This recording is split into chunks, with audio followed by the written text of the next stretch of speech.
যদি কোনো মেয়ে তোমার দিক ফিরে হাসে, তো সঙ্গে সঙ্গে সেই মেয়ের কাছে চলে যাবে, গিয়ে বলবে, মা, আমি না, আমাকে বাদ দাও, অন্য কোনো ছেলেকে ধরো।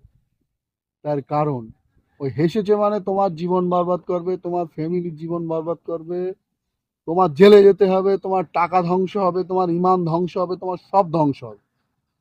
আর কোরআনে একটা কথা আছে, লা তাকরাবুজ জিনা, জেনার ধারে পাশেও যেও না। যেটা আমাদের মধ্যে, আমি বলছি না আমি ভালো, কিন্তু আমাদের মধ্যে এই জিনিসটা নেই। আমি আমার ভুলটাই বলি, আমারও নজর হয়তো এদিক ওদিকে যায়, কিন্তু এটা থেকে দূরে থাকতে হবে। লা তাকরাবুজ জিনা, তোমার নফসকে তুমি কন্ট্রোল করো এবং জেনার ধারে পাশেও যেও না। এটা আমি আমার, বিশেষ করে যারা আমার বন্ধু, যারা আমাকে ফলো করে, তাদের উদ্দেশ্যে খবরদার ভাই, ওই ভুল কাজ করো না। হাসি তো ফাঁসি।